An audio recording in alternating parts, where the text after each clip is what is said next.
देखिए, जो मेयर चुनाव है जिसकी असली तारीख तो 20 फरवरी बनती है, क्योंकि पिछली बार जो मेयर है उनको सुप्रीम कोर्ट के द्वारा 20 फरवरी को बनाया गया था, तो 1 साल की टर्म उनकी बनती है, तो 20 फरवरी को उस हिसाब से चुनाव होना चाहिए। अब मुझे पता चला कि प्रशासन जनवरी के अंतिम हफ्ते में इस चुनाव को कराने की तैयारी कर रहा है। उसको लेकर हमारी आपत्ति है, क्योंकि 1 साल की टर्म पूरी होनी चाहिए। रही दूसरी बात, जो मेयर चुनाव को लेकर हमारी आपस में गठबंधन की है, वो हमारी आम आदमी पार्टी से बड़ी सकारात्मक बातचीत चल रही है। आप जानते हैं, पिछले साल भी हमने मिलकर भाजपा को हराया था और 8 साल के उनके कुशासन का अंत किया था। इस बार भी हमारी यही पूरी कोशिश है कि हम मिलकर चुनाव लड़ेंगे और भाजपा का जो कुशासन है, भाजपा का जो यहाँ पर अराजकता जिस तरह से भाजपा ने फैला रखी थी और जिस तरह की मिसमैनेजमेंट कर रखी थी, उसका अंत करेंगे। बिल्कुल, मैंने आपको जैसे कहा कि हमारी सोच यही है कि हम भाजपा को यहाँ से हराना चाहते हैं, क्योंकि जैसे भाजपा के पिछले सालों के अंदर कार्यकलाप रहे हैं, 10 साल उनके एमपी रहे, 8 साल उनके मेयर रहे और चंडीगढ़ बद से बदनाम होता चला गया, पिछड़ता चला गया, चाहे रैंकिंग के मामले में हो, चाहे सफाई के मामले में हो, चाहे अन्य किसी मामले में। कोई विकास यहाँ नहीं हुआ, कोई नई परियोजनाएं यहाँ पर नहीं लाए, कोई काम नहीं हुआ। इससे लोग परेशान हो गए और उन्होंने गठबंधन के हाथ में वोट डाले एमपी के चुनाव में भी, और हमने उससे पहले एक फैसला नीतिगत लेकर जो है यहाँ भाजपा को हराने का काम किया और मेयर जो है गठबंधन का बनाया।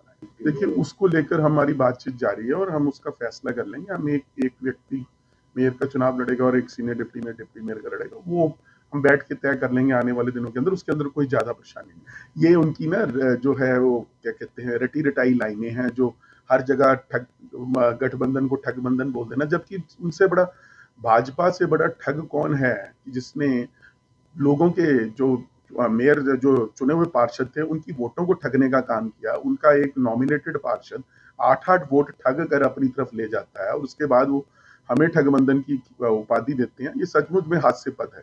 उनको अपने गिरेबान के अंदर झांक के देखना चाहिए। और जहां तक चंडीगढ़ की बात है, 8 वर्षों तक लगातार भाजपा का यहाँ मेयर बना और चंडीगढ़ की क्या स्थिति हुई थी?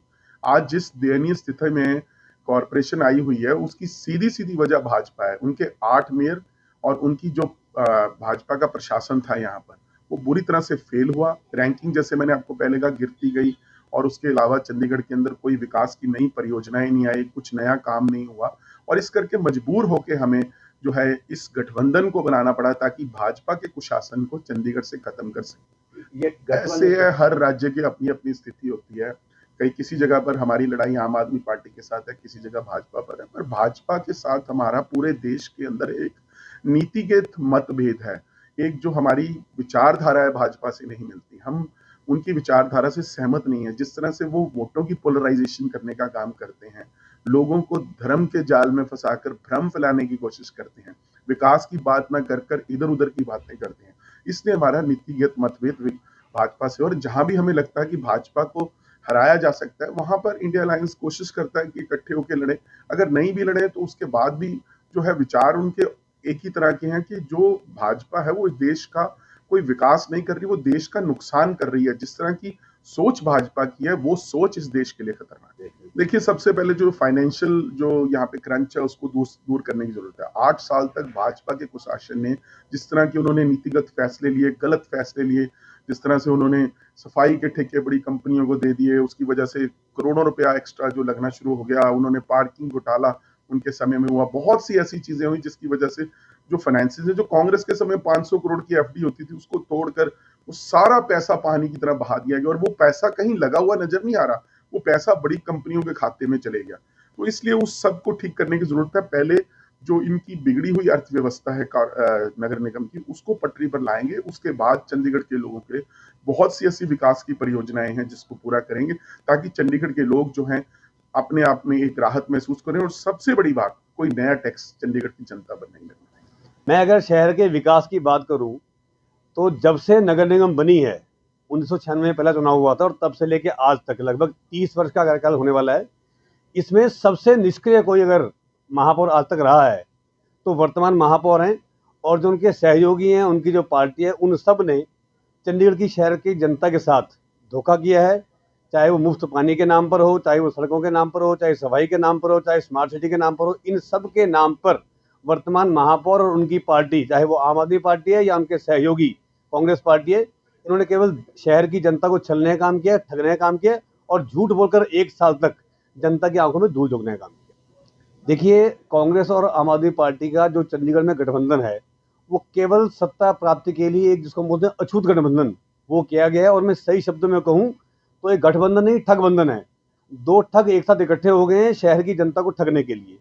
हम अगर दिल्ली की बात करें तो दिल्ली में कांग्रेस पार्टी और आम आदमी पार्टी एक दूसरे को पानी पी कर कोस रहे हैं, एक दूसरे पर दोष लगा रहे हैं। और वही अरविंद केजरीवाल की पार्टी जो कभी दिल्ली की मुख्यमंत्री के खिलाफ 250 से लेकर 400 पेज तक की चार्जशीट लेकर घूमते थे, आज चंडीगढ़ में उनकी पार्टी के नेता कांग्रेस के सामने लोकसभा चुनाव में नतमस्तक हुए हैं। अपने नियमों को, अपने सिद्धांतों को तिलांजलि देकर उन्होंने कांग्रेस पार्टी का सहयोग किया है। और उसके बदले में आज कांग्रेस ने भी अपने सभी सिद्धांतों को, जो उनकी पार्टी का जो भी रहा हो, वैसे तो सिद्धांतहीन लोग और सिद्धांतहीन पार्टी है, लेकिन उसके बावजूद जो थोड़े बहुत सिद्धांत रहे होंगे उन सबको छोड़कर त्यागते हुए आज वो आम आदमी पार्टी के साथ चंडीगढ़ में मेयर बनाने की बात कर रहे हैं। लेकिन इसमें यह भी मैं जोड़ देना चाहता हूं कि चंडीगढ़ के भी पार्षदों की, चाहे वो आम आदमी के हैं चाहे वो कांग्रेस के हैं, उन सब की भी आत्मा जागेगी। वो ये जानते हैं कि साल भर में कुछ भी काम नहीं हो पाया। और यहाँ तक कि आम आदमी पार्टी के एक पार्षद ने स्पष्ट रूप से सदन में ये कहा है कि इससे तो भारतीय जनता पार्टी का महापौर बढ़िया था। तो आप समझ सकते हैं कि उनकी भी अंतरात्मा जाग रही है और वो भी अपनी अंतरात्मा की आवाज पर भारतीय जनता पार्टी के हक में वोट करेंगे और भारतीय जनता पार्टी का ही महापौर बनेगा।